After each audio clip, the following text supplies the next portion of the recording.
자, 할까요? 일단 집합 풀어보니까 어떻습니까? 어렵습니까?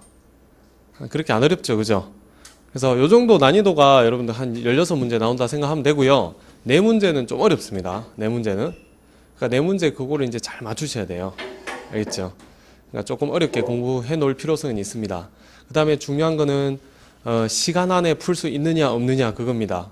그래서 시간 안에 못 풀어가지고 좀 탈락을 하는 경우가 굉장히 많습니다. 그래서 수학을 처음에 풀면 안 돼요.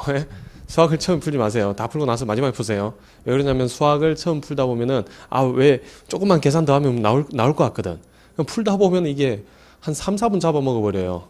그러면은 이제 다른 과목 풀 시간이 없는 거죠. 안 됩니다. 그렇게 하면 절대 안 돼요. 알겠죠? 그래서 수학을 이제 제일 마지막에 푸시는 게 나을 것 같고요. 예, 그래서 수학을 이제 문제풀이 하면서 우리가 계속 연습을 하겠지만은 시간 안에 한 3분 안에 풀어내야 돼요. 20문제를. 13분에서 15분. 길게는 15분. 그러니까 정말 잘하는 친구들은 보니까는 한 12분, 뭐 11분, 12분 이렇게 끊긴 하더라고요. 계속 푸니까 뭐 보던 문제 그대로거든요. 그러니까 숫자만 살짝 바뀌고 하니까 계산만 빨리빨리 해서 답을 거의 뭐 영어 좀 쉬운 문제 찍듯이 그냥 암산으로 톡 이렇게 찍는 친구도 있고요. 그런 경우 있습니다.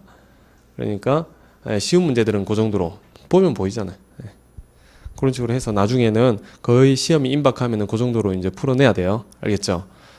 그러려면 어떻게 해야 돼요? 제가 아까 처음에 이제 수업 시작하기 전에 얘기를 했지만은, 풀이법이 하나만 있는 경우가 있어요. 문제 풀이법이 하나만 있는 경우는 어떻게 암기를 해야겠죠. 그러니까 그게 중요한 겁니다. 지금 그래서 기본 이론반에서 그걸 잡아가시는 거예요. 알겠습니까? 제가 다 얘기를 해드릴 거니까 그걸 잡아가세요.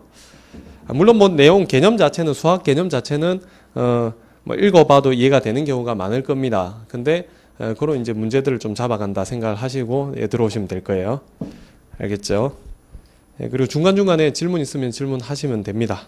질문 친절하게 받아드릴게요. 자, 2번에 명제 보세요. 명제. 명제는 여러분 집합과 좀 달라요. 집합은 뭐라 그랬습니까? 집합은 분명하게 구별할 수 있는 것들의 모임이 집합이라 그랬죠. 분명, 구별, 모임. 요 세 가지 단어가 굉장히 중요하다 그랬어요. 그렇죠? 분명하게 구별할 수 있는 것들의 모임. 집합은 그렇게 이제 정의가 되고요. 명제는 좀 달라요. 명제는 뭐라고 적혀 있어요? 참, 거짓 동그라미 하겠습니다. 명제는 참인지 거짓인지 명확하게 구별이 돼야 돼요. 참, 거짓을 명확하게 구별할 수 있는 식이나 문장. 그걸 이제 우리는 명제라고 합니다.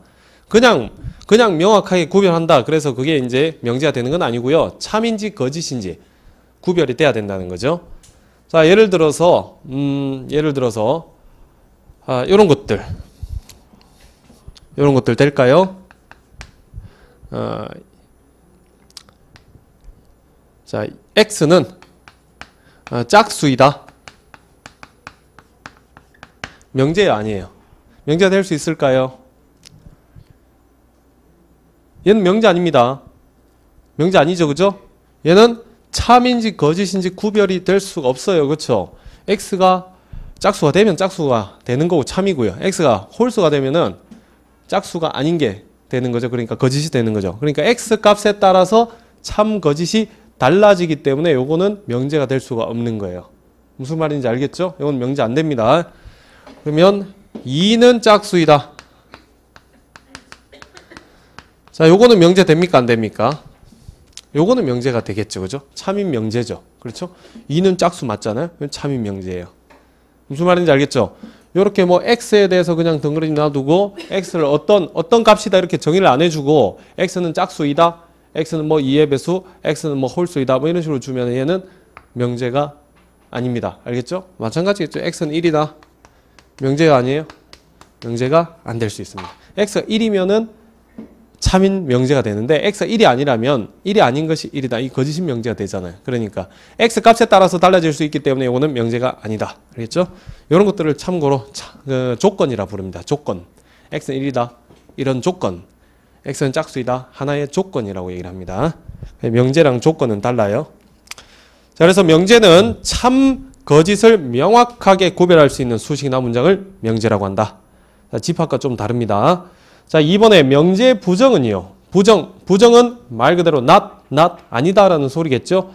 명제 P에 대하여 P가 아니다라는 명제를 P의 부정이라고 하고 not P, 물결을 칩니다. not P 되죠. not P로 나타냅니다. 자, 모든의 부정은 어떤이에요? 어떤의 부정은 모든입니다. 어떤 밑에다가 존재한다라고 적어 볼게요. 존재한다라고 적겠습니다. 존재한다. 자, 모든의 부정은 어떤과 같은 말이 존재한다라는 거예요. 자, 또 예를 하나 들어보죠. 자, 바로 뭐 쉬운 거니까 바로 예를 들어보죠. 자, 이 반에 있는 모든 학생은 남학생이다. 이 반에 있는 모든 학생은 남학생이다. 그거의 부정은 뭐겠습니까? 이 반에 있는 어떤 학생은 여학생이다. 이렇게 돼야 되죠? 이 반에 있는 어떤 학생은 여학생이다. 근데 답안에는 그렇게 안 나온다고요. 이 반에 있는 어떤 학생은 여학생이다 라는 말은 모든 학생이 남학생이라고 했으니까 한 명만 여학생이 되면은 그게 거짓인 명제가 되는 거죠. 그거의 부정이 되는 거지 않습니까? 맞죠? 그러니까 어떤 학생은 여학생이다. 이 말 대신에 답안에 1, 2, 3, 4번 답안에 나오는 답안은 어떻게 나오냐면 이 반에 학생 중에 여학생이 있다. 이게 답이에요. 맞죠? 그죠? 이 반 학생 중에 여학생이 있다. 여학생이 있으면은 어떤 학생은 여학생이라는 것과 같은 말이지 않습니까? 이해되나요? 그래서 모든 학생은 남학생이다의 부정은 이 반에 여학생이 존재한다. 여학생이 있다. 알겠죠? exist의 의미를 들어갑니다. 알겠죠? exist의 의미가 들어가면은 걔는 존재한다, 있다. 그 말은 어떤과 같은 거예요. 알겠죠? some과 같은 의미입니다. 그래서 그거를 잘 이해를 해 주셔야 돼요. 이해했죠? 그죠? 모든의 부정은 어떤인데 그거는 답안으로 적자면 존재한다, 있다. 이런 식으로 나온다는 거예요. 그러면 어떤의 부정은 모든이 되겠죠? 어떤의 부정은 모든. 네. 자, 뭐 그리고의 부정은 또는이 될 수 있고요. 밑에 하나 더 적어 놓으세요. 그리고의 부정은 또는이 될 수 있습니다. 또는의 부정은 그리고가 될 수가 있어요. 그리고의 부정은 또는이고요. 또는의 부정은 그리고가 될 수가 있어요.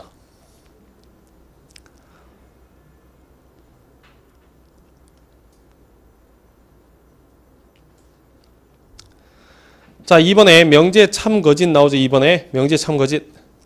자, 1번 P이면 Q이다 꼴의 명제를 우리는 P이면 Q이다로 나타냅니다.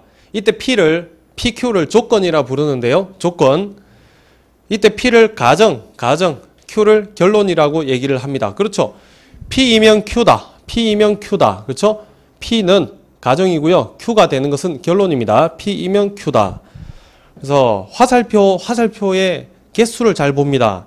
P이면 Q다라고 하는 명제 자체는 화살표 하나 들어갔죠. 하나죠, 하나. 요거는 참인지 거짓인지 모르는 상태예요. 자, 그러면 2번에 일반적으로 P이면 Q다가 참이 되면은 화살표가 두꺼워졌죠. P이면 Q다라고 하는 화살표가 두꺼워집니다. 이 기호의 차이입니다. 무슨 말인지 알겠나요? 이제 P이면 Q다가 참이 되면은 화살표가 두꺼워지면서 P는 Q라는 명제가 참이 되는 거예요.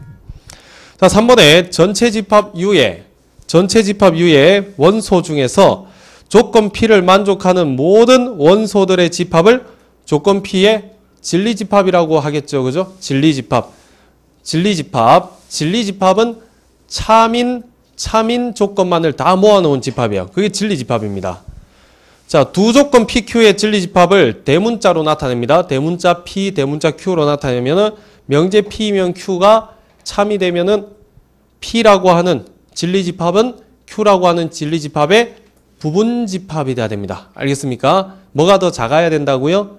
네, P가 작아야 된다고요. 자, 이거는 생각보다 중요합니다. 문제 풀 때 여러분들 핵심이 될 거예요. P이면 Q다라고 하는 명제가 요게 이제 참이죠. 화살표 두꺼워졌으니까 참입니다. 이 말은 진리집합을 잡았을 때 P가 진리집합의 Q의 뭐가 된다? 부분집합이 된다라는 소리예요.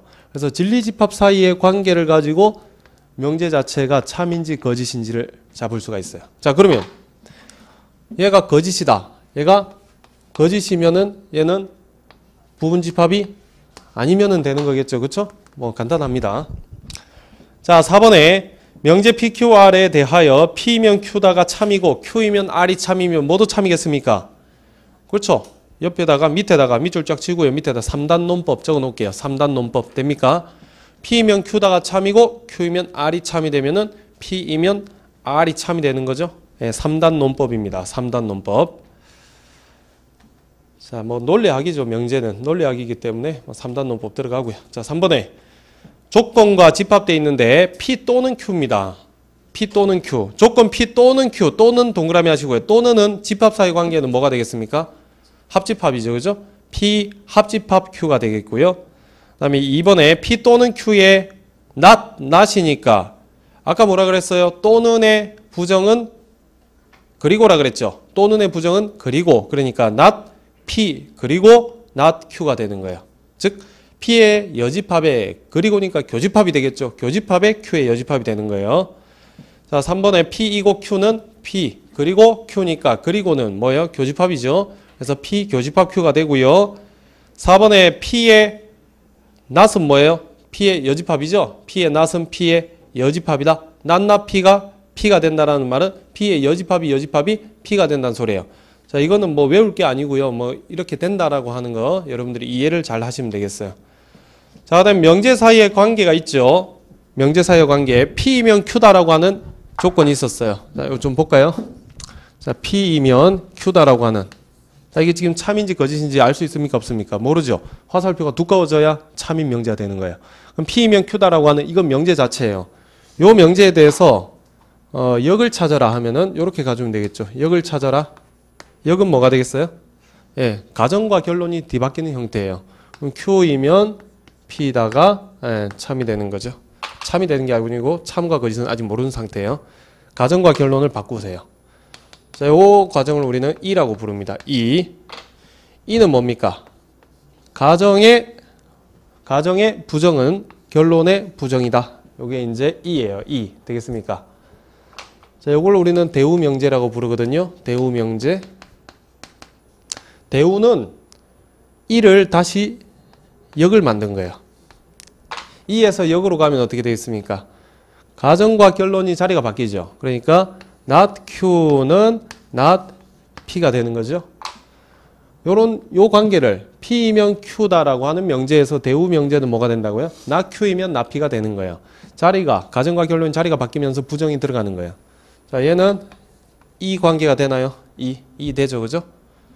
Q이면 P다라고 하는 명제는 not Q이면 not P. 지금 가정과 결론 자리는 그대로 두고 어떻게 부정이 들어갔으니까 이게 E라고 하는 거예요. 자, 그럼 이 관계는 뭐가 되겠어요? 대우 명제가 되겠죠? 대우 명제. 되나요? Q이면 P였는데 자리가 바뀌면서 부정이 됐잖아요. not P이면 not Q다. 됐죠? 자, 중요한 것은 요거죠. 자, 본 명제와 대우 명제는 뭐가 일치하더라? 진리값이 일치합니다. 진리값이. 이거는 공리예요. 공리. 자, 공리라고 하는 것은 그냥 그대로 받아들여야만 되는 거예요. 이건 증명이 필요 없습니다. 증명 안 돼요. P이면 Q다라고 하는 명제가 참이면 대우 명제도 참입니다. P면 Q라고 하는 명제가 거짓이면 대우 명제도 항상 거짓이에요. 그러면 어떤 명제가 주어졌어요? 역과 이와 대우에 대해서 참 거짓을 판단하세요. 몇 가지만 따지면 되는 거예요? 두 개만 따지면 되겠죠.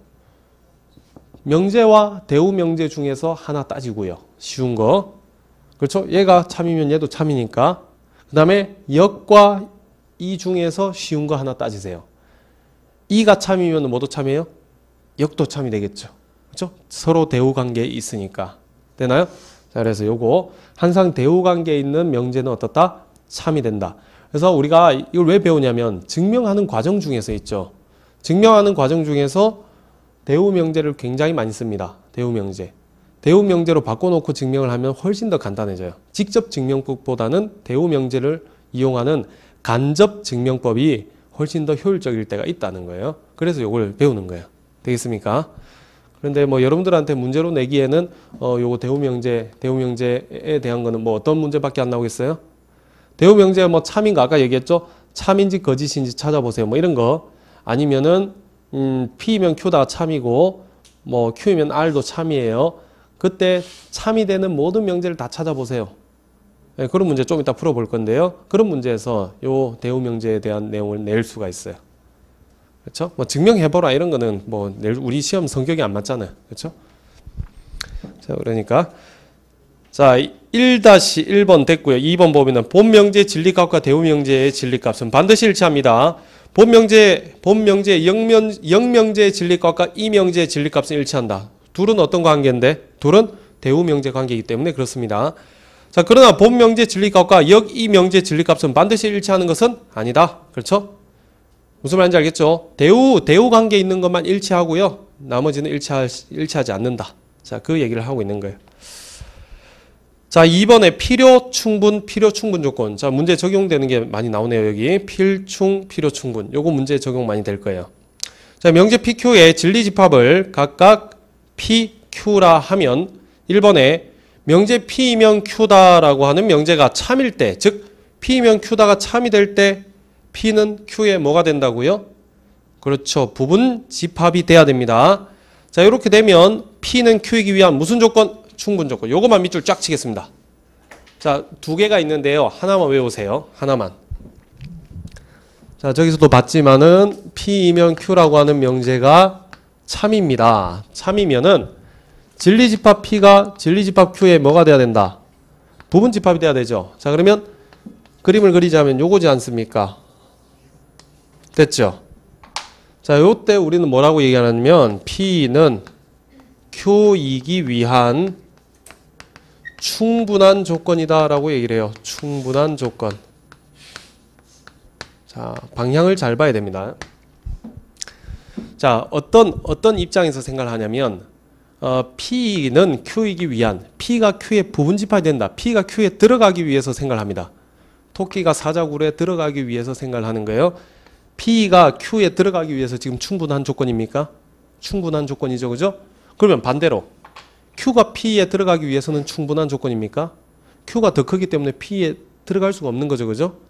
그렇죠. 사자가 토끼굴에는 못 들어가는 거예요. 그래서 Q가 P에 들어가기에는 충분하진 않은데 필요하다. 자, 이렇게 얘기를 합니다. 필요 조건. Q는 P이기 위한 필요 조건이라고 얘기를 해요. 필요 조건. 그렇죠? 필요는 하죠. 살만 좀 쭉 빼면 쏙 들어가겠죠. 그러니까 필요는 한데 충분하진 않은 거예요, 지금. 반대로 생각하면 굉장히 헷갈립니다. 그래서 뭐가 뭐보다 크고 막 이렇게 생각하면 굉장히 헷갈려요. 그러니까 P가 Q에 들어가기 위해서 충분하다. Q가 P에 들어가기 위해서는 충분하진 않은데 필요는 하다. 그죠? 이렇게 생각을 하셔야 됩니다. 그래서 헷갈리죠? 하나만 외울게요, 우리는. 자, 문제 풀 때는 어떻게? 요것만 적용됩니다. P는 Q이기 위한 충분 조건이 되기 위한 P로 적당한 것은 막 이렇게 나와요. 어떤 조건을 주고요. 이것이 되기 위한 충분 조건이 되기 위해서 적당한 걸 고르세요. 1, 2, 3, 4번. 그렇죠? 그러니까 방향을 잘 알아놓으시라는 거죠. P는 Q이기 위한 충분 조건이다. P는 Q에 뭐가 돼야 된다? 부분 집합이 돼야 된다. 알겠죠? 요것만 잘 기억을 할게요.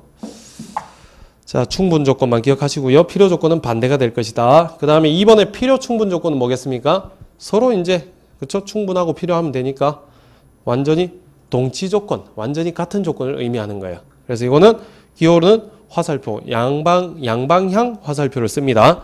이때 우리는 동치 조건이라고 얘기를 해요. 동치 조건. 알겠죠? 자, 넘겨보겠습니다.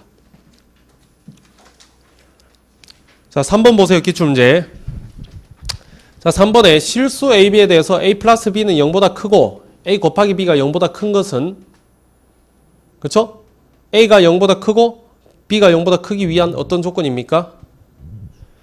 A 플러스 B가 합이 0보다 크고요. 곱이 0보다 크면 둘 다 어떻단 소리예요? 둘 다 양수란 소리죠. 그렇죠? 즉 둘 다 양수인 것은 A가 양수이고 B가 양수이기 위한 어떤 조건이에요? 완전히 같은 조건이지 않습니까? 그러니까 필요 충분 조건이 되는 거예요. 되겠나요? 자, 이거는 계산을 좀 통해 가지고 해줘야 되고요. 자, 넘겨볼게요.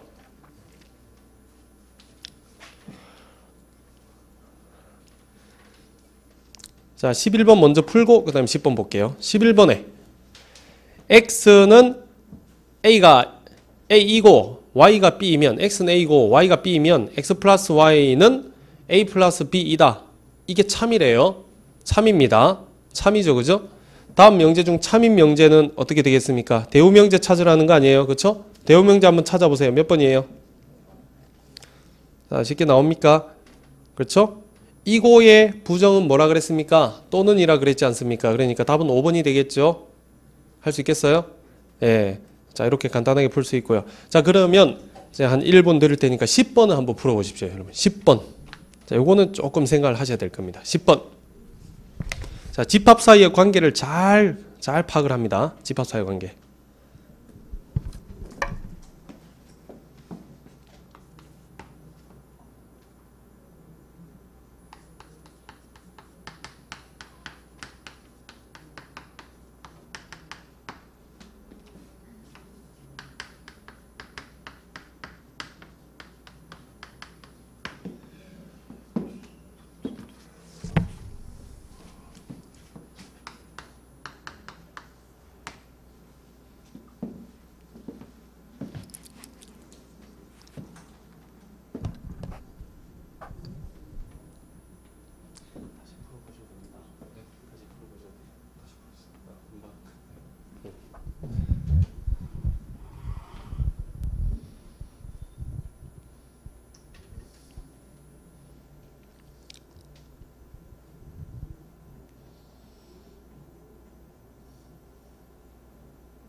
자, 집합 사이의 관계를 잘 파악을 하시라고 했죠. 보세요.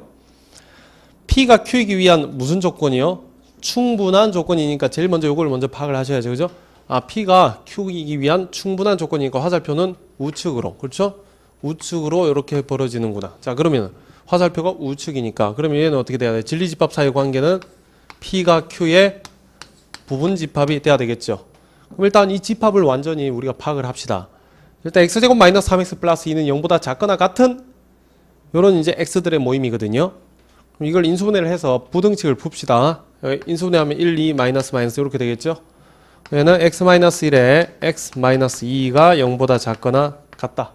그러면 0 되는 게 1과 2니까 항상 작거나 같은 것은 우리가 사이값을 의미하는 거예요. 사이값.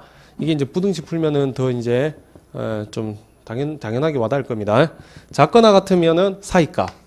자, 작은 거보다 크거나 같고 큰 거보다 작거나 같다. 자, 요게 이제 px예요. 됐나요? px의 모임이에요. 자, 얘는 인수분해 되죠. x 묶어내면 x-a는 0보다 작거나 같다. 자, 일단 요거예요. 그렇죠. 자, 두 개 중에 완벽한 집합이 뭐예요? 왼쪽이죠. 완벽한 집합이라고 하는 것은 미지수 a 값에 뭐 a 값 이런 값들이 없는 거, 숫자로만 이루어진 집합이 완벽한 집합이에요. 얘는 고정되어 있는 집합이기 때문에 얘를 먼저 올릴게요. 자, 헷갈리면은 항상 수직선상에 x라고 놓고요. 올리세요. 올리면은 1보다 크거나 같고 2보다 작거나 같지 않습니까? 그러면 1보다 크거나 같고 2보다 작거나 같다라고 하는 집합이 P라고 하는 집합이에요. 자, 뭐가 더 작아야 됩니까? P라고 하는 집합이 Q라고 하는 집합보다 더 작아야 되죠. 그럼 Q가 잡아먹어야 되네요. 이 집합을. 얘는 0 되는 거 하나 있지 않습니까? 0. 아, 오케이. 0이 0이니까 여기죠. 이 정도 있겠죠. 0이니까 여기 있겠죠. 0보다는 크거나 같고 이 0 되는 게 또 A지 않습니까? A가 0보다 작으면 되겠습니까? 안 되겠죠. 그죠? 안 되잖아요. 자, 이런 집합이 돼줘야 될 거 아닙니까? 지금 요렇게. 그렇죠. 그죠? 요게 0 되는 것들이 0과 A가 있으니까 X는 0보다 크거나 같고 A보다 작거나 같은 이런 집합이기 때문에 그럼 A는 이제 수직선 X축 상에서 보면 되겠죠. A는 2보다는 우측에 있어야겠죠. 그죠? 크거나 같아야 된다. 그래서 A는 2보다 크거나 같아도 되겠죠. 자, 이게 이제 답이 되겠네요. 자, 이런 식으로 이제 간단하게 풀어줄 수가 있습니다. 자, 10번 문제 좀 중요하게 강조를 할 거고요. 자, 이런 문제 잘 나옵니다.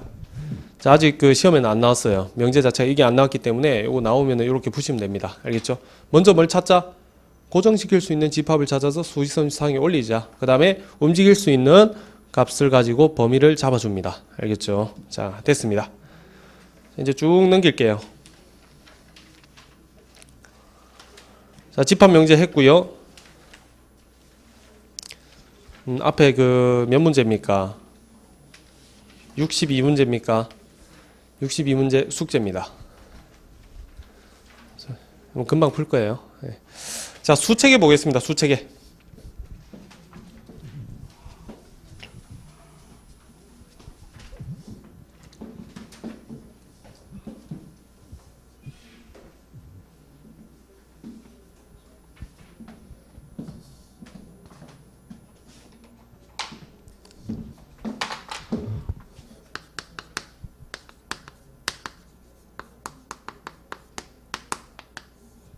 자, 수체계. 요거는 우리가 중학교 때부터 수에 대해서 알아왔어요. 초등학교 때부터. 그래서 이제 고1 과정이 돼서야 이제 여러분들이 모든 수를 다 알 수가 있는 겁니다. 자, 그러면은 수의 체계는 제일 처음 배운 수가 뭐냐면 자연수에 대해서 배웠어요. 맞습니까? 자연수는 natural number라고 하면서 n을 약자로 많이 씁니다.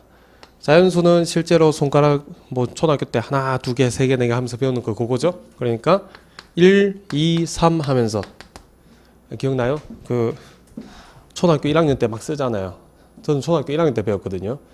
막 그 공책을 사면은 수학 공책을 사면 산수 노트가 있었어요. 따로 사면은 1, 2, 덧칠 하면서 막 쓰는 게 있었거든요. 그 기억납니까?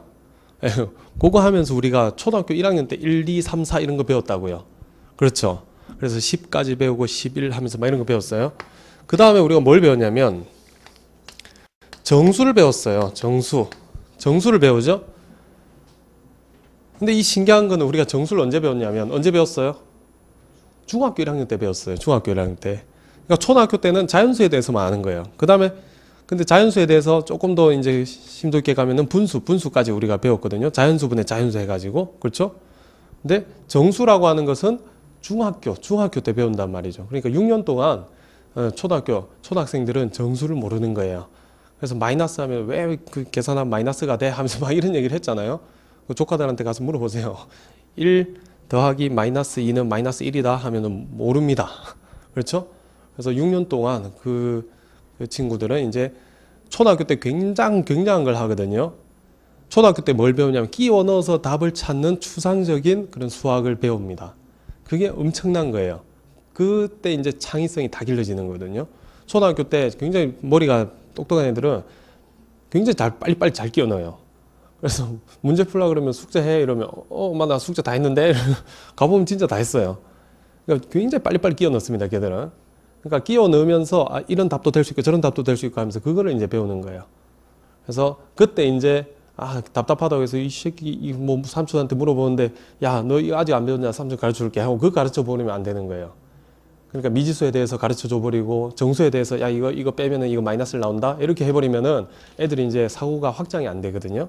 그래서 초등학교 때 다 배우는 과정 자체가 있는 거예요. 물론 그걸 다 이제 통달한 친구들은 가르쳐도 되지만은 아무튼 그런 교육적인 의미가 있는 거예요. 그래서 중학교 때 이걸 배웁니다. 중학교 때 정수를 배우는데 정수 Z라고 해가지고 정수 이제 독일어로 이제 짱흘랭이라고 하면서 정수를 Z로 적습니다. 앞으로 Z 나오면은 정수예요. 알겠죠? 정수는 0을 정의를 해요. 0을. 원점을 정의를 하고요. 수직선상에서 그죠? 원점을 정의를 하고 그 다음에 자연수에 대해서 마이너스를 붙이기 시작합니다. 이걸 우리는 음의 정수라고 얘기를 하죠. 음의 정수. 음의 정수, 0, 양의 정수 이렇게 이제 얘기를 하는 거예요. 그럼 정수를 배웠어요. 정수를 배우고 나니까 그 다음에 이제 또 뭘 배우냐면 유리수에 대해서 배우죠. 정수를 배우고 났는데 이런 걸 계산을 못 하잖아요. 애들이. 자 이거 풀어봐 했는데 이거 어떻게 풉니까? 정수만 배운 친구들은 잘 모른다는 거죠. 자 2분의 3이라고 하는 거 그렇죠? 요거는 유리수죠. 유리수 그죠? 그럼 유리수의 정의가 뭡니까? 유리수는 정수로부터 태어난 수예요. 유리수는 영어 이름은 코션 넘버고요. 코션 넘버. Q를 앞으로 유리수라고 여러분들 외우시면 되겠어요. Q. 코션 넘버인데 코션 뭐야? 코션 넘버니까 나눌 수 있는 수잖아요. 나눌 수 있는 수. 그래서 분수라고 오해를 하는 경우가 많습니다. 근데 유리수는 분수입니까? 분수 아닙니까? 분수를 유리수라고 얘기를 하면 안 돼요. 분수는 자 예를 들자면 루트 2분의 1은 분수입니까? 분수 아닙니까? 분수 맞잖아요. 분수잖아요. 분수. 분모 있잖아요. 분모분의 분자니까 분수 아닙니까? 분수꼴로 나타낼 수 있는 수를 유리수라고 하면은 안 되는 거예요. 그쵸? 얘는 무리수지 않습니까? 루트 들어가면 무리수거든요. 그래서 정수의 정의는, 유리수의 정의는 정확하게 외워놔야 됩니다. 정수로부터 태어난 수이기 때문에 b분의 a인데요. 분모가 0이 아니고요. ab는 정수인 이런 수를 우리는 유리수로 정의를 할 겁니다. 유리수는 뭐라고요? 정수분의 정수꼴이에요. 정수분의 정수꼴. 알겠죠? 유리수는 정수분의 정수꼴. 그럼 유리수에는 뭐가 있었냐? 2분의 1, 뭐 0.5 같은 거죠. 그죠? 그래서 정수분의 정수꼴로 나타낼 수 있으면 무조건 유리수라고 배웠어요. 요거 안에 독특한 놈이 뭐가 있었습니까? 독특한 거? 네, 하나 기억날 듯 말 듯 하는 게 그렇죠. 순환소수라고 하는 거예요. 순환소수. 그렇죠. 순환소수라고 하는 거 우리가 중1 때 또 배우거든요. 순환소수는 예를 들어서 순환소수는 이런 거예요. 0.1 땡이에요. 0.1 땡. 땡이 들어가면은 이게 순환마디거든요. 0.111 1이 계속 반복된다는 거예요. 그렇죠? 요거 계산할 때 어떻게 했습니까? 요거를 x라고 놓고 그러면 x는 0.111 땡땡땡이 되니까 순환마디가 지금 1개거든요. 1개니까 10만 곱합니다. 순환마디가 2개일 때는 100을 곱해요. 그럼 10을 곱하면 1.111 이렇게 돼버리죠. 그럼 소수점 이하가 다 자리가 맞춰졌죠. 소수점 이하 자리가 맞춰졌기 때문에 요거를 빼버리면 답이 뭐가 돼요? 그러면 마이너스 9x가 0.111에서 1.111 뺐으니까 마이너스 1. 그래서 x는 얼마가 되는 거예요? 9분의 1. 자, 우리가 이제 중학교 1학년 때 이런 걸 배웠단 말이죠. 그렇죠? 애들한테 막 공식만 외우라고 하면은 안 되는 거죠. 이게 야 이거 땡이니까 이 9분의 땡 올라가면 1이야. 막 이렇게 하면은 애들이 이게 왜 이렇게 되는지 모른다는 거예요. 그러니까 수학은 이런 걸 가르쳐 줘야 되는 거거든요. 애들한테는. 여기 계속 애들한테 하는 얘기를. 그러니까 이걸 혹시 조카 물어보면은 너 이렇게 외우지 말고 이렇게 공부를 해. 이걸 가르쳐 주세요. 알겠죠? 그래야 애들이 수학을 잘할 거예요. 이제 우리보다는 이제 또 조카한테 기대를 많이 걸잖아요. 그럴 수 있습니다. 그죠? 그래서 요걸 가르쳐 줘야 되는 거예요. 요거보다. 예. 그러면은 이 순환소수는 어떻게 바뀌었어요? 지금 보면은 어떻게 바뀌었습니까? 예, 정수분의 정수꼴로 바뀌었잖아요. 그럼 모든 순환소수는 정수분의 정수, 즉 유리수로 만들어낼 수가 있습니다. 그래서 순환소수는 무한소수 중에서 독특한 놈인데요. 요 놈은 유리수의 범주 안에 포함이 될 수가 있다. 알겠죠? 자, 그 다음에 요거보다 큰 수를 우리는 드디어 실수라고 이름을 붙일 건데요. 실수는 현실 세계에서만 있는 수다. 그래서 리얼 넘버. 우리가 실제로 볼 수 있는 수입니다. 그러면 유리수의 바깥쪽은요. 예, 무리수라고 얘기를 하거든요. 무리수는 Q의 여집합 혹은 이레이셔널 넘버 혹은 P라고도 얘기를 해요. 이레이셔널 넘버 Q의 여집합은 뭐예요? 무리수의 바깥쪽. Q의 여집합 되죠? 이레이셔널 넘버. P는 잘은 쓰진 않는데 가끔씩 나옵니다. I는 이레이셔널 넘버니까 레이셔널이 뭐예요? 레이셔널. 이성적인. 이레이셔널 뭐예요? 이레이셔널. 비이성. 이게 미친 수라 이 말이에요. 비이성. 이거 세다가는 미쳐서 죽는 사람들이 많았다는 거예요. 그래서 이레이셔널 넘버라고 이름을 붙인 거예요. 실제 그렇습니다. 수학자들 중에서 파이를 계산하기 위해서 파이를 평생 동안 계산한 학자들이 많습니다. 이해 안 되죠, 그죠? 옛날에는 그랬어요. 막 계산하다가 죽고 유언을 남기죠. 아들아, 네가 계산하라. 아들이 또 그 이어서 계속 계산하는 거예요. 이겁니다, 이거. 그래서 거의 이제 계산만 하다가 미쳐서 죽는다 그래서 이게 비이성적인 수라고 이름을 붙인 거예요. 그래서 irrational number입니다. irrational number. 그래서 I로 많이 씁니다. 실제로 이거는 순환하지 않는 무한소수가 되는 거죠. 그러니까 파이, 그 다음에 루트 2, 루트 3 이런 것들이 있을 수가 있어요. 이런 것들 전부 다 순환하지 않는 비순환소수예요. 그렇죠? 그래서 대략적인 값만을 알면 되는 거죠. 이것도 3.141592 땡땡땡땡땡땡땡땡 그죠? 다 알 필요는 없어요. 3.14 이 정도까지만 외우잖아요. 이 원주율 파이라고 하는 거예요. 그렇죠? 자, 그럼 무리수, 이건 무리수예요. 자, 그러면 실수는 뭐냐면요. 실수는 간단하게 이렇게 생각하시면 쉽습니다. 실수는 수직선이다. 수직선.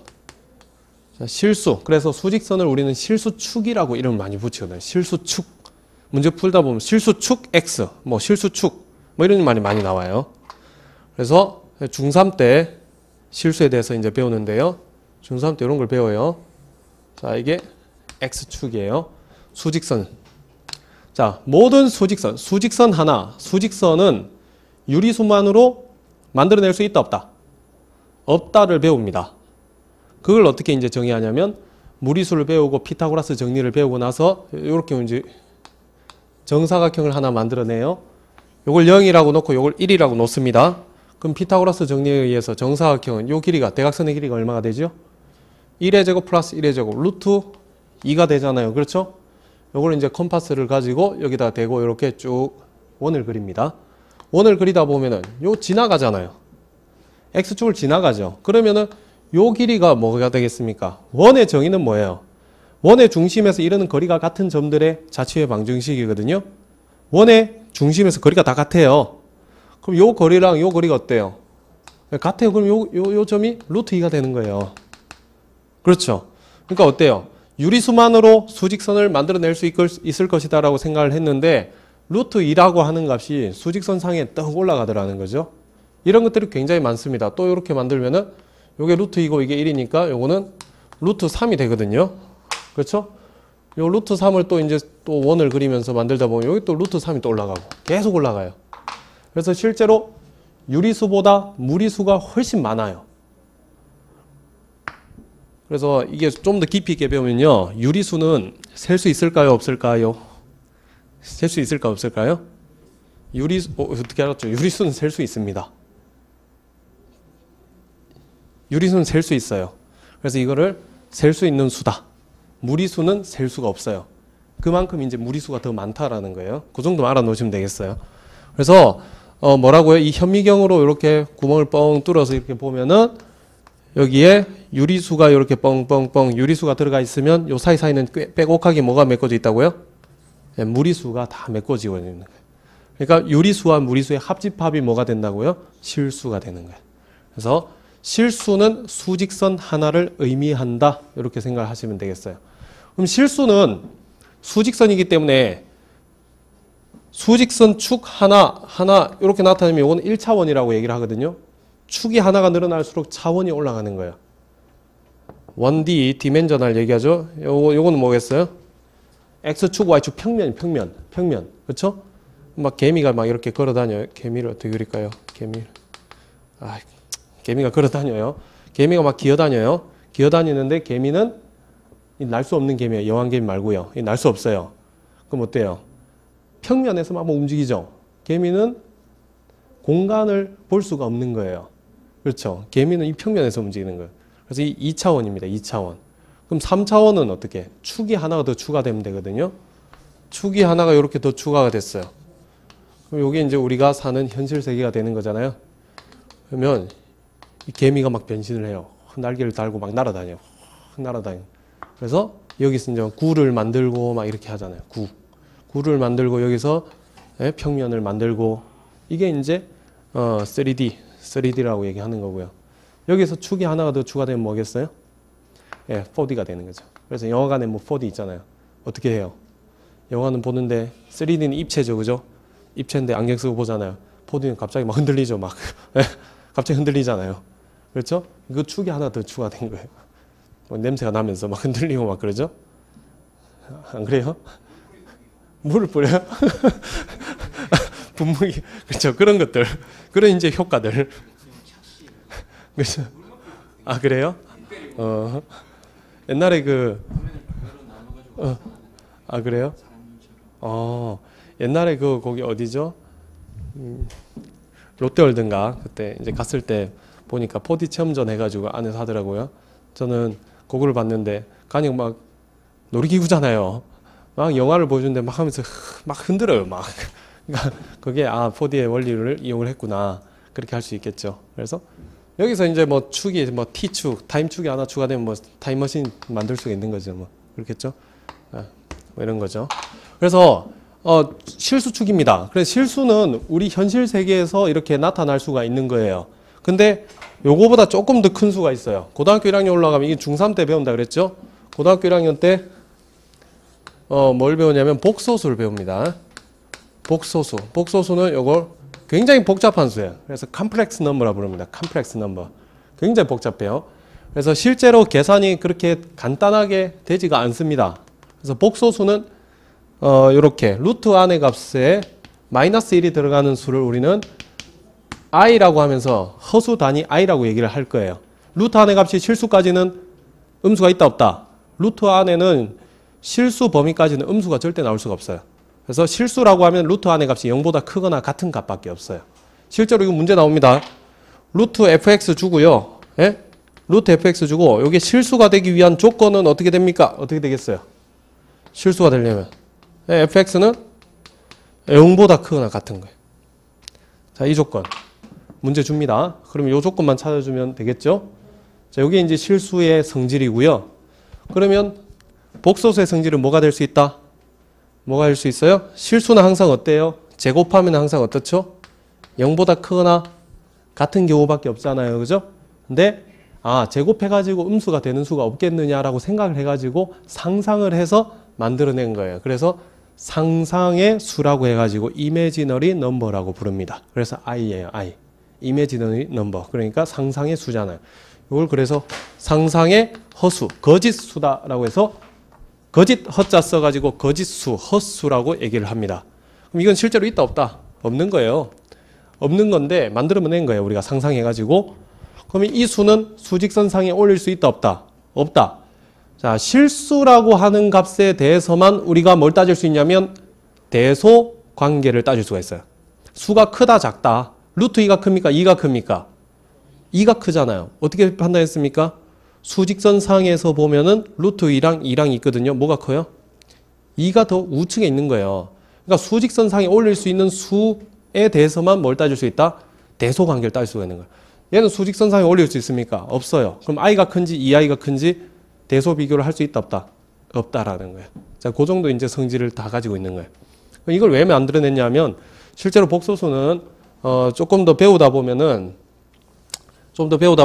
그 적분을 할 때 실수에서 적분이 좀 힘든 적분이 있어요. 함수 자체가 복잡하고 근데 그런 함수들을 적분을 하는데 복소수를 복소평면상에 올려가지고 계산을 하면 훨씬 더 깔끔하게 계산이 되는 경우가 있어요. 그래서 이제 우리가 복소수를 만들어낸 거고요. 그래서 복소수에 대해서 공부를 하면은 아무튼 굉장히 이상한 게 많습니다. 그렇죠? 근데 우리는 요만큼만 보면 되니까 루트 안의 값에 마이너스 들어가는 값을 뭐라고 잡았다? i라고 잡으면서 이런 값들을 우리는 허수 단위라고 하고 그러면 복소수는 어떻게 정의할 겁니까? 복소수는 g라고 하면 g는 a 플러스 bi로 정의를 하겠고요. ab는 자, 항상 수는 그렇습니다. 실수해서 만들어낸 거거든요. 복소수를 어쨌든지 실수해서 만들어냈기 때문에 ab는 뭐라고 가져가야 돼요? 실수라고 가져가야 됩니다. 이 실수라고 하는 조건 자체가 굉장히 중요한 조건이에요. 이게 이제 복소수가 되는 거예요. 복소수. 알겠죠? 복소수에 들어가는 수.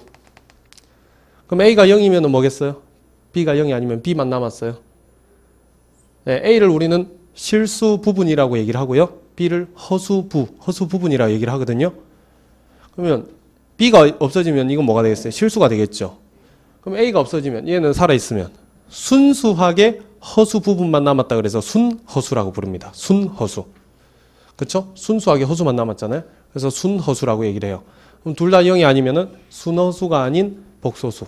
이렇게 얘기를 하죠. 순허수가 아닌 복소수. 그래서 이제 우리가 수체계에서는 이렇게 정의를 해놓고 이제 복소수에 대해서 좀 배워간다 이거죠. 알겠죠? 자, 일단 요 정도까지 일단 알아놓고 조금 이따 다시 이제 언급을 할 거예요. 자, 그래서 실수의 분류 보면은 실수는요, 어때요? 유리수, 무리수, 정수. 유리수는 정수와 정수가 아닌 유리수. 그렇죠? 정수가 아닌 유리수에는 유한소수, 순환소수. 순환소수는 무한소수인데, 순환하는 소수이기 때문에 얘는 유리수의 범주 안에 포함이 될 수가 있다. 자, 그렇게 이제 분류를 할 수가 있는 거예요. 자, 포함관계 그러면 그림, 벤 다이그램 볼 수 있겠습니까? 실수가 제일 크고요. 그 다음에 유리수 들어가고요. 그 다음에 정수 들어가고 그 다음에 자연수 되겠죠. 자, 이제 N, G, 뭐 Q, R, 그 다음에 I, R 이런 게 뭔지 알 겁니다. 되겠죠. 자, 그 다음에 아주 중요한 내용을 얘기를 할 건데요. 이게 아직 시험에 안 나오고 있거든요. 이거 굉장히 중요한 내용인데 나올 수 있습니다. 자, 여러분들이 이제 수능을 친 세대라고 하면은 수능을 다 쳤잖아요. 공통수학보다는 당연히 수학원이나 미적분과 통계 기본에 대해서 더 공부를 했을 거예요. 그렇죠? 공통수학은 왜? 수능이 안 나온다고 생각을 했었으니까. 근데 중요한 건 공통수학이었어요. 공통수학이 잘 돼야 수원, 미적분과 통계 기본이 다 되는 거거든요. 그래서 이게 굉장히 중요한 얘기입니다. 항등원, 역원 닫혀 있다. 한번 보세요. 자, 일단 집합 S가 공집합이 아닌 집합이 있어요. 연산에 대해서, 연산 스타에 대해 닫혀 있다. 자, 닫혀 있다. 이 말은 자, 이렇게 얘기를 하죠. 공집합이 아니기 때문에 모든 원소, S에 들어가는 모든 원소 두 개를 택할 수가 있죠. 그렇죠? 그러면 임의의 A와 B, 자, S에서 두 개를 택해요. 택했을 때 연산이 중요합니다. 집합이 연산에 대해서 닫혀 있는 거예요. 연산에 따라서 닫혀 있을 수도 있고 닫혀 있지 않을 수도 있어요. 그러면 스타 계산을 합니다. 모든 임이니까 모든이죠. 모든 원소들을 뽑아가지고 연산 스타에 대해서 계산을 했을 때, 근데 이 연산은 이항 연산인데요. 항 두 개짜리 연산이라는 거예요. 근데 우리가 알던 이런 플러스, 마이너스, 곱하기, 나누기 이거 말고 다른 연산으로 정의를 해줄 수도 있는 거예요. 알겠죠? 그거 좀 이따 다시 얘기를 할게요. 계산을 했을 때 다시 S 안에 들어가는 걸 우리는 꽉 닫혀 있다라고 얘기를 합니다. 이게 뭐냐면 집합 S가 있어요. 문이 있거든요. 문이 있는데 얘가 꽉 닫혀 있는 거예요. 못 열어요. 못 여니까 어떻게? 모든 원소를 뽑아가지고 막 계산을 해도 밖으로 튀어나갈 수가 있습니까? 없습니까? 못 나간다는 거. 이게 이제 닫혀 있다의 의미예요. 무슨 말인지 알겠죠? 문이 꽉 닫혀 있기 때문에 계산을 하면 그 집합 밖으로 나갈 수 있다 없다? 없다. 자, 그러면 예를 한번 들어보죠. S가 마이너스 1과 1이 있어요. 0과 1. 자, 덧셈에 대해서 닫혀 있습니까? 물었어요. 덧셈에 대해서. 집합에서는 덧셈에 대해서 닫혀 있습니까? 두 개를 임의로 뽑았을 때, 계산, 덧셈을 했을 때 다시 집합에서에 들어가야 돼요. 발례 있죠? 아, 발례라고 하는 건 뭡니까? 발례. 이 책이 조금 부실해요. 발례는 뭐예요? 그렇죠. 발례는 하나만 택하면 되는 거거든요. 어떤 명제 자체가 거짓임을 보여주는 게 발례인데요. 하나만 택하면 되는 거예요. P이면 Q라고 하는 명제가 틀렸다를 보여주기 위해서는 뭘 잡으면 돼요? 아, X가 P에는 들어가지만 X가 Q에는 들어가지 않는 걸 보여주면 되는 거거든요. 그러니까 이게 발례입니다. 여기 들어가는 거. P에는 들어가는데 Q에는 안 들어가는 거. 그렇죠? 이게 참이 되려면 어떻게 돼야 돼요? 이렇게 돼야 되잖아요. 이게 안 되는 걸 보여주려면 P에는 들어가지만 Q에는 들어가지 않는 원소를 찾아주는 거예요. 발례 이거 그 문제를 바로 다이렉트로 나올 수 있어요. 집합을 막 그려요. P의 여집합은 Q, P의 여집합의 not P는 Q가 아님을 나타내는 집합을 벤 다이어그램으로 잘 그린 것은 이렇게 나와요. 그럼 뭐예요? P의 여집합이 어디 안에 안 들어가야 돼요? 지금 Q에 안 들어가야 되잖아요. 들어가지 않아야 되잖아요. 그죠? 맞죠? 이 집합입니다. 진리집합. 그럼 P의 여집합이 어디 안에 들어가지 않는 걸 보여주면 되는 거예요? Q 안에 들어가지 않는 걸 보여주면 되는 거죠. 그죠? 그러면 P에 대한 여집합인데 거기에 들어가는 원소를 택했을 때 다시 Q에는 안 들어간다를 보여주면 되겠어요. 그러면 벤 다이어그램 몇 개 그려 놓겠죠. 몇 개 그려 놓으면은 지금 이 상황은 뭐가 되겠나요? 그러면 P이다 Q다라고 하면 뭐가 되겠어요? P의 여집합에는 들어가지만은 Q에는 들어가지 않는 거. 요거죠? 맞나요? 여기 들어가는 원소를 택해주면 이게 발례예요. 그러니까 이런 것들이 이제 발례입니다. 이 명제가 틀렸음을 보여주는 거. 되겠죠? 자, 그럼 여기서는 발례 찾아봐요. 뭐예요? 마이너스를 택하고요. 더하기. 또 마이너스를 택하면 되잖아요. 그쵸? 마이너스를 더하기 마이너스 1은 마이너스 2가 되니까 얘는 집합 S 안에 들어가지 않죠. 그럼 얘는 덧셈에 대해서 닫혀 있지 않은 게 되는 거예요. 그러면 곱셈에 대해서는 닫혀 있습니까? 물었어요. 닫혀 있어요? 그렇죠. 그럼 닫혀 있다고 증명하려면 어떻게 하면 되겠어요? 3, 3은 9, 9번 해봐야 되겠네요. 그쵸? 9개 계산을 해봐야 되죠. 그때 쓰는 게 우리가 이런 거 연산표라고 하는 거예요. 연산표. 마이너스 0, 1, 마이너스 0, 1. 자, 곱합시다. 1이죠?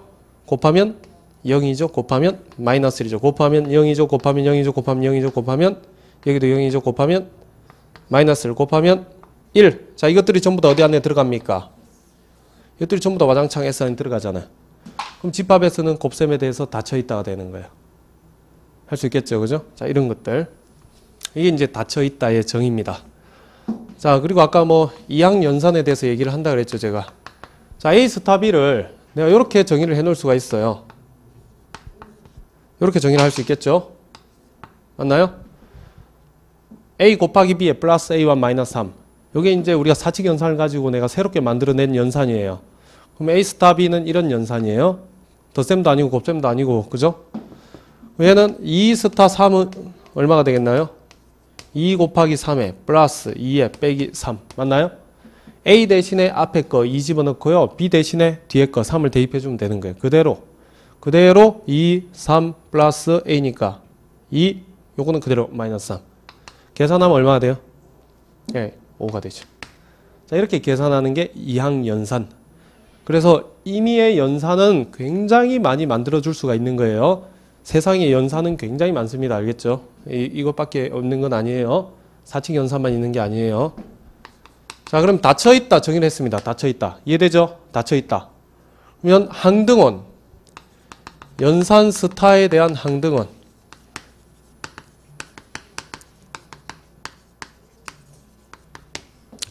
자, 항등원은 잘 보셔야 됩니다. 항상 닫혀있을 때 항등원 존재하거든요. 항등원은 연산에 대해서 항등원입니다. 항등원 2를 구할 거예요. 2. 연산에 대한 항등원은 정의가 어떻게 되냐면 A 스타 E는 E 스타 A는 계산되면 A가 나오게끔 하는 E를 우리는 항등원이라고 얘기를 합니다. 자, 이 A는 임의의 원소예요. 임의의 A입니다. 자, 어떤 집합 안에 꽉 닫혀있는 집합 안에 임의의 A를 택해가지고 계산하면 E에다가 또 스타 또 A가 되고요. 그게 뭐가 되는 거? 계산돼서 다시 뭐가 나와야 돼요? A가 나오게끔 만드는 E를 우리는 항등원이라고 얘기를 합니다. 자, 그럼 덧셈에 대한 항등원은 뭐가 되겠나요? 일단은 항상 교환법칙 성립해야 돼요. 교환법칙 성립하지 않으면은 그거는 항등원이 없다라고 얘기를 해요. 그래서 항등원이 존재한다라는 것은 무조건 뭐가 존재한다고요? 교환법칙 성립한다고요. 알겠죠? 그럼 덧셈에 대한 항등원 찾아보죠. A라고 하는 거 임의로 택했어요. 더하기 네모 더하기 A는 뭐가 돼야 돼요? A가 돼야 되죠? 뭔가요? 0이죠. 그렇죠. 덧셈에 대한 항등원은 0입니다. 곱셈에 대한 항등원은 뭐겠습니까? 네, 1이죠. 1. A 곱하기 얼마는 얼마 곱하기 A는 A가 돼야 되니까 1입니다. 자, 연산에 따라서 뭐가 달라지고 있어요? 항등원이 달라지고 있죠. 이거 새로운 연산을 주면 또 달라질 수 있다는 소리예요. 그래서 연산에 대해서 항등원은 계속 달라질 수 있다. 그 정도 이해를 하시고 좀 이따 일반적인 연산에 대해서 또 볼 거예요. 자, 그럼 연산 스타에 대한 A의 뭐다? 여권이다. 여권을 X라 하죠. 자, 이제 대상이 두 개가 됐어요. 연산이라고 하는 대상과 A라고 하는 거. 항상 A 값에 따라 이거는 임의의 A가 아니에요. A 값에 따라서 여권이 달라질 수 있습니다. 여권은 뭐가 존재할 때, 항등원이 항상 존재할 때 여권이 존재할 수 있어요. 그리고 항등원은 무조건 한 개밖에 없습니다. 있으면은 계산돼서 있으면 무조건 한 개밖에 없어요. 이해되나요? 항등원이 뭐 두 개 나오는 경우는 절대 없어요. 차라리 없을 수는 있는데 항등원은 계산하면 무조건 하나 나오게 돼 있습니다. 알겠죠? 그럼 연산 스타에 대한 A의 여권을 X라고 하면은 자, 덧셈에 대한 2의 여권을 찾아보세요 그랬어요. 덧셈에 대한 2의 여권. 자, 정의를 먼저 하고요. A 스타 X는 X 스타 A는 계산했을 때 항등원이 나오게끔 만드는 거예요. A를 집어넣었을 때 X와 연산을 하면 뭐가 나오게끔? 항등원이 나오게끔 만드는 거. 자, 그러면 2에 대한 덧셈에 대한 2의 여권을 찾는 거예요. 2 플러스 X는 X 플러스 2는 뭐가 되게끔? 항등원, 덧셈에 대한 항등원 0이 되게끔. 그럼 x는 얼마요? 그렇죠. 그래서 덧셈에 대한 여고는 항상 마이너스 a가 되는 거예요. 마이너스 a. 곱셈에 대한 여고는요. 2의 여고는 한번 찾아보죠. 2 곱하기 x는 x 곱하기 2는 얼마가 돼야 돼요? 1이 되는 거예요. x는 뭐예요? 2분의 1. 요 수를 우리는 뭐라고 불러요? 역수라고 부르죠? 역수. 맞나요? 역수, 곱셈에 대한 거. 역수라고 부르는데 역수는 뭐예요? 역원수죠. 역원수. 예? 역원이에요. 역원. 맞나요? 곱셈에 대한 역원. 그래서 그런 거를 우리는 뭐라고 부른다고요? 역수라고 부른다고요. 알겠죠? 자, 그럼 임의의 연산에 대해서 한번 보겠습니다. 자, 일단 좀 정리를 한번 책을 보면서 해볼게요. 저기 오른쪽에 37페이지 일반적인 연산 보면서 그 별표를 좀 쳐놓으세요. 정의 외우셔야 됩니다. 자, 4번 그거 보면서 정리를 좀 하고요. 자, 1번 닫혀있다의 정의. 공집합이 아닌 집합 S의 임의의 원소 A, B에 대하여 A가 S에 들어가고 B가 S에 들어가면 임의의 원소 2개 뽑았습니다. A 스타 B가 다시 어디 안에 들어가요? S 안에 들어갈 때 집합 S는 연산 스타에 대해서 항상 닫혀있다라고 얘기를 합니다. 항등원은요. 집합 S가 연산 스타에 대해서 닫혀있을 때 존재한다 그랬잖아요. 그죠? 집합 S의 임의의 원소 A에 대하여 임의의 원소입니다. 밑줄 치겠습니다. 임의의 원소 A에 대하여 A 스타 E는 E 스타 A는 뭐가 되는 거? A가 되는 E 자체를 우리는 연산 스타에 대한 항등원이라 얘기를 합니다. 자, 3번의 여건이요. 집합 S의 항등원이가 존재할 때, 그렇죠? 항등원이 존재할 때 여건이 존재할 수 있다 그랬죠? S의 한 원소 B에 대하여 B 스타 X는 X 스타 B는 뭐가 되는 거예요? 항등원 E가 되는 X를 우리는 연산 스타에 대한 B의 여건이라 얘기를 합니다. 4번에 항등원이 존재하지 않으면 여건이 존재할 수 없다. 당연한 거죠. 그렇죠? 계산을 할 수가 없잖아요. 자, 그러면 우리가 뭘 풀어보냐면 저기 54페이지 넘겨보겠습니다.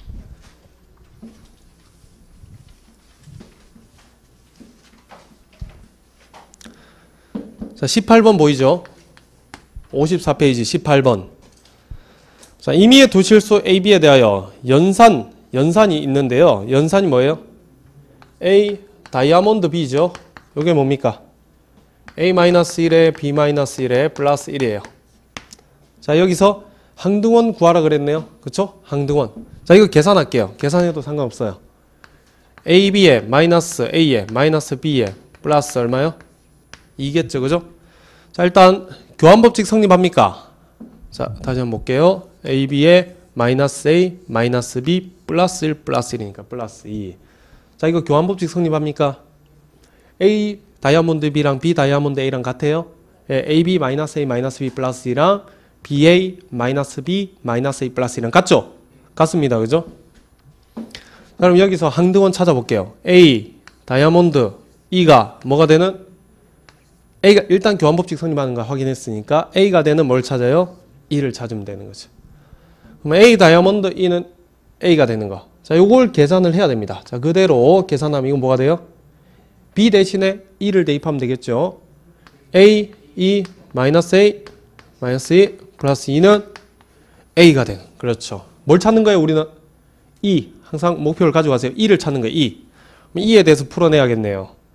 그러면 얘는 A, 마이너스 1을 묶어내면 되겠죠, 인수분해. E. 됐나요? 자, 되죠? A, E, 마이너스 2니까 A, 마이너스 1에 곱하기 2가 되고요. 자, A는 넘기겠습니다. A는 넘기면 어떻게 돼요? 마이너스 2A 플러스 2는 0이 되죠? 마이너스 2A 플러스 2는 뭐가 되나요? 마이너스 1을 묶어내면 A 빼기 1이 될 거 아닙니까? 그렇죠. 됐죠? 자, 그러면 여기서 이제 뭘 묶어낼 수가 있을까요? 그렇죠. 공통인수 A-1 또 묶어냅니다. 그러면 E-2가 뭐가 됐어요? 0이 됐죠. 그럼 여기서 요게 0이 될 수도 있고 요게 0이 될 수 있지 않습니까? 여기서 항상 헷갈린다고요? 그럼 A가 1이 될 수도 있고 A가 1일 때는 E가 굉장히 많잖아요. A가 1이 돼버리면은 항상 좌변 이게 0 되기 때문에 E는 뭐요? E는 1이 돼도 되고 2가 돼도 되고 3이 돼도 되잖아요. 그렇죠? 근데 아까 제가 뭐라 그랬어요? 이 A는 A는 임의의 A라 그랬잖아요. 임의의 A. 실수 AB에 대해서 실수 동그라미 해보세요. 요건 어디에 대해서 항등원 구하는 겁니까 지금? 실수에 대해서 항등원 구하는 거예요. 그러면 실수 A가 1이 될 수도 있겠지만 이게 0 되는 값 1이 될 수도 있겠지만 1이 아닐 수도 있잖아요. 그런 무수히 많은 값들 중에서 항등원은 몇 개밖에 없다고? 한 개밖에 없다고요. 항등원 한 개밖에 없으니까 요거 0 되는 거 그냥 잡아주시면 된다고요. 뭐예요? 2는 2 됐나요? 요거는 고민하지 말라는 거예요. 헷갈린다고 처음 배우면은. 그러면 2는 2 나왔죠? 됐나요? 그럼 2 나왔고 2가 2니까 이제 항등원 2 나왔습니다. 2에 대한 요건 한번 찾아볼게요. 2 다이아몬드 X는 얼마요? 항등원 2가 되는 거. 맞죠? 그러면 2 뭐가 돼요? 이 계산하면 2x 마이너스 2 마이너스 x 플러스 2는 2가 되는 거죠? x에는 얼마요? 2가 되는 거. 자, 2에 대한 여고는 얼마라고요? 2에 대한 여고는 2가 되는 거예요. 되겠습니까? 자, 이런 식으로 찾아야 돼요. 할 수 있겠나요? 자, 이거랑 많이 나오는 문제가 그 밑에 19번 문제예요. 항등원을 찾으라 그랬고요. 여건이 존재하지 않는 실수의 합. 여건이 존재하지 않는 실수 밑줄 치세요.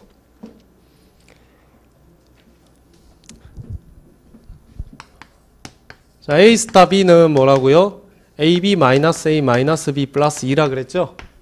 자, 근데 18번 문제와 19번 문제 연산이 다릅니까? 같습니까? 저 계산했잖아요, 우리가. 자, 이거 보세요. 계산하니까 이렇게 나왔어요. 요것도 뭐예요? 아, 똑같죠, 그죠? 같은 거예요. 그럼 항등원 계산할 필요 없어요. 항등원 뭐 나왔어요? 2 나왔고요. 자, 그러면 지금 뭘 구하라 그랬냐면 여건이 존재하지 않는 실수 구하라 그랬죠. 맞죠? 그러면 여건이 존재하지 않는 실수니까 A에 대한 여건을 찾는다라고 일단 생각을 해볼게요. 항등원 2가 들어가야겠죠. A에 대한 여건을 찾을 건데 A 값에 따라서 X가 존재할 수도 있고 존재하지 않을 수도 있다는 소리거든요. X 값이 요 값이 존재하지 않는 뭘 찾아야 돼요? A 값을 찾는 게 목표입니다. 알겠죠? X 값, 여건이 존재하지 않는 A를 찾는 거예요. 처음에 어렵습니다. 자, 요거 무슨 말인지 알겠죠? 여건 X가 존재하지 않는 A를 찾는 거예요. 그러면 대입하면 어떻게 돼요? AX-A-X 플러스 2 요게 2가 되는 거죠? 됐나요? AX-A-X 플러스 2는 2. 자, 2 날립니다. 날리겠어요? 지금 뭘 찾는다고요? X 값이 존재하지 않는 거 찾는 거거든요. 그러면 X에 대해서 묶어내야죠. A-1. 자, 우변에는 넘어가면 A가 되겠죠. 요렇게 나왔죠. 맞죠? X의 A-1은 A가 나왔잖아요. 그렇죠? 자, 이렇게 나왔어요. 그럼 X 값이 존재하지 않아야 돼요. 자, 이거 한번 보겠습니다. 자, 이거 다음 시간에 배울 거예요. 1차 방정식. 1차 방정식에 해가 존재하지 않을 조건. 1차 방정식의 해는 X잖아요. 1차 방정식에 해가 존재하지 않을 조건은 A가 0이 되고요. B가 0이 아니면 어때요? A가 0이면 좌변은 항상 어떻습니까? 그렇죠. 0 곱하기 X는 뭐 1 이런 식이에요 지금.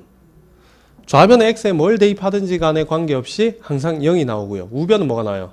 1이 나오죠. 그럼 해가 있습니까? 없습니까? 해가 없는 거야. X값이 있어요? 없어요? 없는 거예요.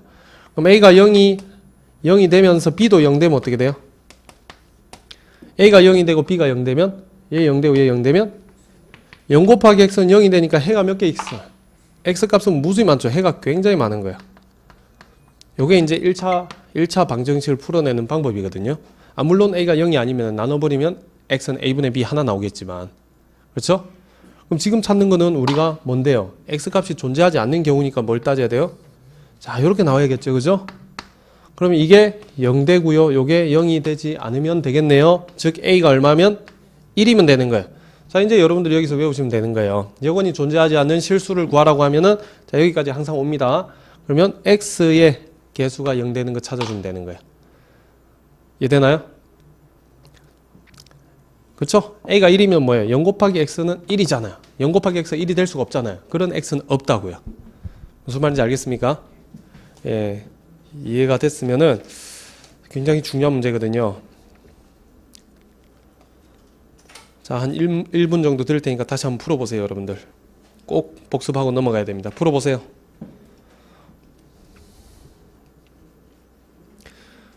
풀고 43페이지에 기출문제 4번을 풀 수 있도록 합시다. 43페이지에 4번.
자, 4번까지 됐습니까? 4번 한번 보세요. 자, 임의의 실수 xy에 대해서 일반 2항 연산 동그라미를 a 동그라미라 그랬나요? a 동그라미 y는 x 동그라미 y는 xy 플러스 x 플러스 y다. 교환법칙 성립합니까? 그렇죠. 예. 5의 여건 구하라 그랬어요. 항등은 먼저 구합시다. 그러면 뭐 a 동그라미 e는 뭐가 되는 a가 되는 e 찾으면 되겠죠. 항등은 찾으러 가요. x 대신 a, y 대신 e 대입합시다. a의 플러스 a 플러스 e는 a가 되는, 자, 날리고요. a 플러스 1 곱하기 e는 0이 되겠죠. 그죠? 자, 항등원이 뭐 이거 상관없다 그랬잖아요. 요거 0 되면 된다 그랬죠. 그러면 e는 뭐예요? 0이네요. 됐죠? 항등원 0 나왔어요. 항등원 0 나왔고요. 5에 대한 여건이라 그랬으니까 x 동그라미 5는 뭐 되는 거? 항등원 0이 되는 거. y 대신에 5 대입합시다.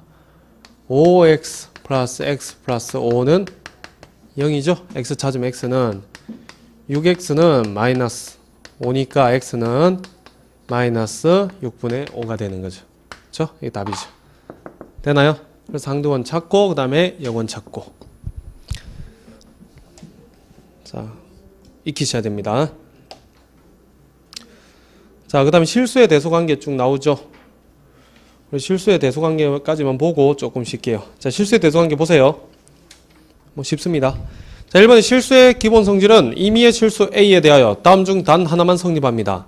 A가 양수거나 0이거나 음수거나. 그렇죠? 맞죠? 실수는 수직선 위에 있는 수이기 때문에 양수거나 0이거나 음수거나. 그렇죠? 세 개 중에 하나만 성립한다. 당연한 거고요. 2번은요. 둘 다 양수일 때, A가 양수, B가 양수일 때 합도 양수고 곱도 양수다. 아, 그렇죠.